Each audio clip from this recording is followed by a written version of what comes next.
Betmaker Show. This is the horse racing picks preview for Churchill Downs that runs on Sunday, May 24th, 2020. And now, live from Las Vegas, the host of the Betmaker Show, Brian Blessing. All right, folks, hope all is well. Brian Blessing, looking forward to another fun weekend of horse racing with tracks aplenty now. Churchill Downs and Santa Anita have provided a real treat, a real boost. The level of competition. Gulfstream, Tampa Bay, up and running. Will Rogers, Fauner Park, fun stuff. And I love tracks like that. The cheaper horses, boy. Sometimes the cheap horses give you those indicators when they're sitting on that one good race and you get the overlaid plays. But it's been a fun little stretch here for horse racing. And heading into this weekend, per se, you're going to talk about one race. But it is not so much about the race as opposed to the concept surrounding the race. And that will be race 7 on Sunday, Churchill Downs, in a maiden special weight race. And it's 1 mile in distance, purse is $79,000. But the thing is, on the front end, it's looking at a race and saying, this could turn into a key race. And the concept of the key race, it's been around forever, but the real sharp and ability to focus on this is probably in the last 5 years, 6 years. And that is to identify a race that continually produces next out winners in the next race.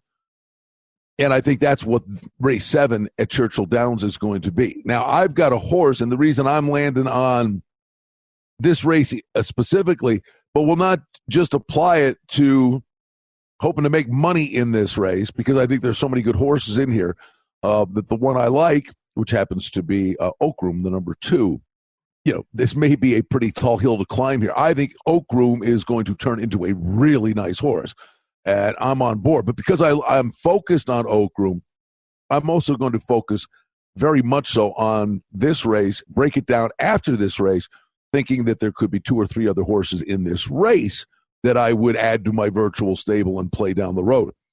Now, the reason I like Oak Room is I think Oak Room's coming out of a key race. Now, that was a race on April 11th. If you've got the capability to go look at replays, go do that. April 11th, race 3 at Oakland Park. It's a full field of 12. And the odds-on favorite in the race was a runner named Skull Factor. And Skull Factor was pressed all the way around in fractions of 21-4, 45 for the half. Put the pace duel away, and then exploded, drew off to win by 7 lengths. Incredible performance. So, I want to see just how good a horse. I actually added Skull Factor to my virtual stable. I was adding Oak Room because that was a horse I bet in that race, and he finished 3rd by 7 lengths, but I said, I want to play this horse back. The thing I'm really intrigued, as of this minute, the morning lines are not out for this race on Sunday. And looking at some of the other horses that are in this race, I mean, I can see Oak Room being in the 8-1 range. He went off about 7-2 in that race on April 11th. Now, as for Oak Room, what I like about the horse is, first of all, and I just got so intrigued by this race that I went diving back in, and I'm looking at the breeding, and I'm even to the point I'm going to my dream, and because a maiden race, so many crazy things can happen in the first time out. I mean, I'm honestly looking at this horse with the Triple Crown races that are going to be coming up, much later in the year, and this one's a late starter as a 3-year-old. I love the sire Into Mischief. This horse finished 3rd by 7 lengths. I could be out of my mind, but I'd be actually looking to see a horse like this. It's, by the way, a homebred for Juddmonte Farms. Historic connections here. Bred and owned by Juddmonte Farms. Then I can see this horse being something really, really spectacular at the end of the year. I could be dreaming. Be nice, though, if it ever happens. Say, oh, yeah, let's play that tape back. But that's one of the fun parts about putting the Rubik's Cube together. But this horse finished 3rd by 7 lengths. It says bothered at the start. I watched the replay. I didn't see the head on. I didn't see him bothered so much, but he basically did lose touch with the pack coming out of the gate. But Joe Talamo's aboard. What I really like here is that you get the change of rider as well. You get Florent Geroux aboard for trainer Brad Cox, who, by the way, has won 3 races in 5 starts at Churchill Downs. Brad Cox is a phenomenal trainer. There's just something telling me this horse is going to turn into something really good. That would be if he wins this race. Now, I think it could be a really good horse in time, even if he doesn't win this race. But in terms of the clock ticking in your 3-year-old campaign to get into some of these bigger races down the road, this is a race. I would say the winner of this race, you could see in ultimately some. It's hard to say Derby preps because the Belmont's running first, but I can see the winner of coming out of this race is going to next appear in some stakes race or quote unquote Derby prep.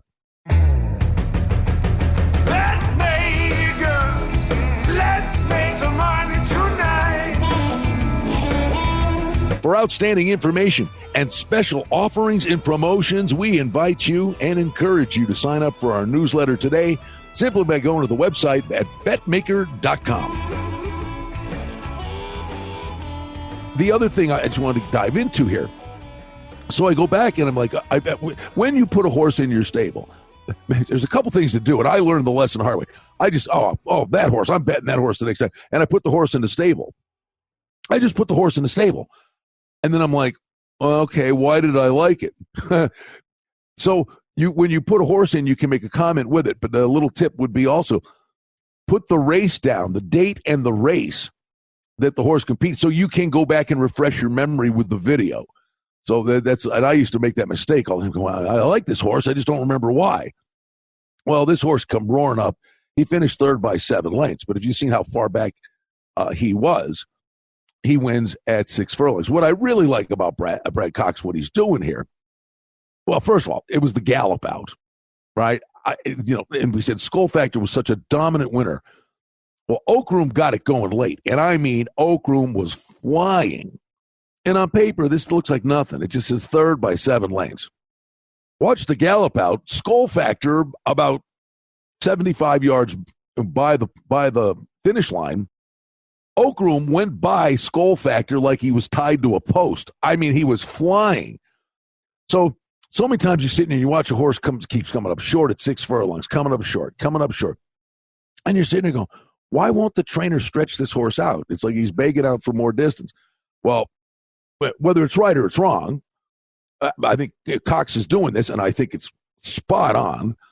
And the horse was crying out for more distance. He was 10 lengths off the pace in his maiden race with a better break if the horse is 4 or 5 lengths back, doesn't have to go bananas with that closing kick, and maybe wouldn't necessarily need the speed duel to close into, but getting 2 extra panels with which to run. If you watch that gallop out by Oak Room, this horse just is crying out for distance. Into Mischief's the sire, Harlan's Holiday, is the grandsire, loves distance. I think this horse has a big shot, but there are many in here that have the opportunity to produce big numbers. I mean, there's some horses in here.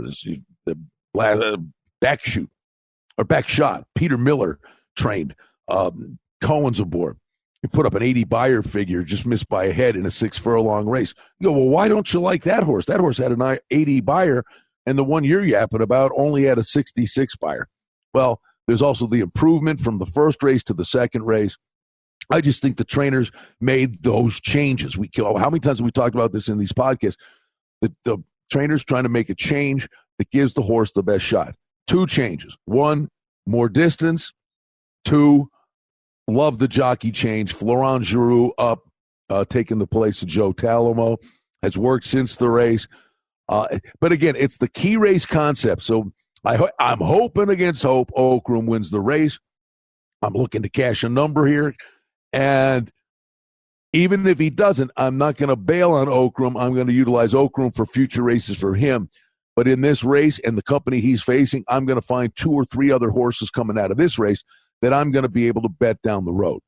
So I guess the point of the moral of the story, if there's such a thing, is, and I mentioned this last week, slow down. Take your time. You want to get on to the next race. I'm guilty of it. You have a piece of paper. Make a mental note. When you see something, instead of rushing to the next, make the note. Say, boy, this horse next time out, or even you make yourself the trainer. I hope they stretch this horse out. Or make little notes to watch a race and apply it to future races. Honestly, I would just say the NASCAR thing. Because I have to vent and get it out of my system on other podcasts, I watched the Sunday NASCAR race, and I'm watching the Sunday NASCAR race, and they're coming back on the same track on Thursday, and I'm banging the drum. And there's not a doubt in my mind the car to beat at 9-1 on that second NASCAR race is Chase Elliott.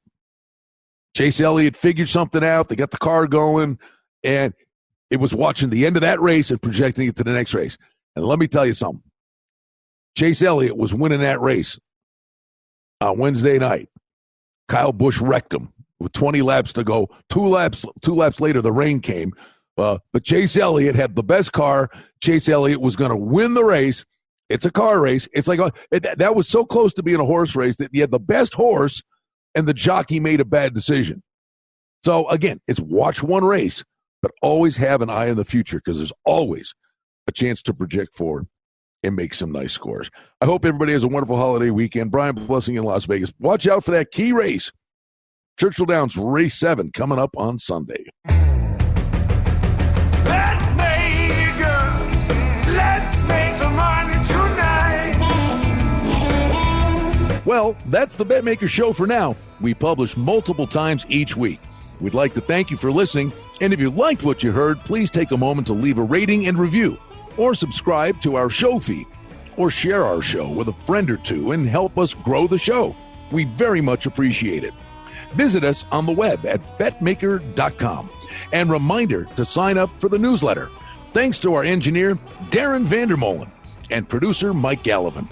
The Betmaker Show is a production of Cardinal Marketing Incorporated. Betmaker is a registered trademark. Any rebroadcast, reproduction, or other use of this content without the express written consent of Cardinal Marketing Incorporated is strictly prohibited. The handicapping and sports odds information contained on this podcast is for entertainment purposes only.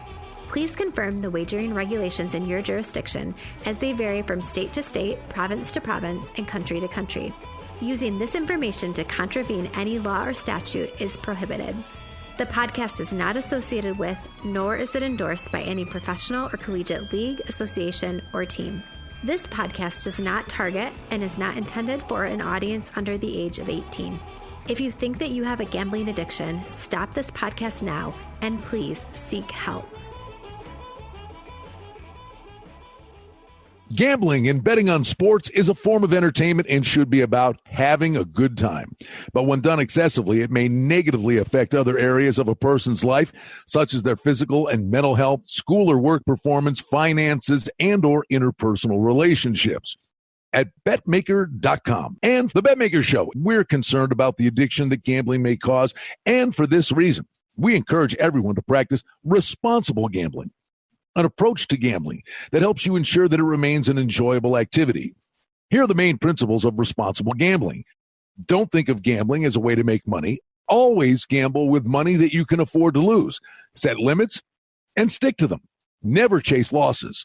Don't gamble when you're depressed or upset, and create a healthy balance. Always be aware of how much time you spend gambling or thinking about gambling. And do not allow gambling to cause you to miss out on time with family and friends or time spent on other activities you enjoy. By following these guidelines, gambling can be a good time and great entertainment. If you feel at any time that your gambling is taking away from important areas of your life, is causing you stress or depression, or is leading to financial losses that are beyond your control, please reach out for help. Learn more at responsiblegambling.org.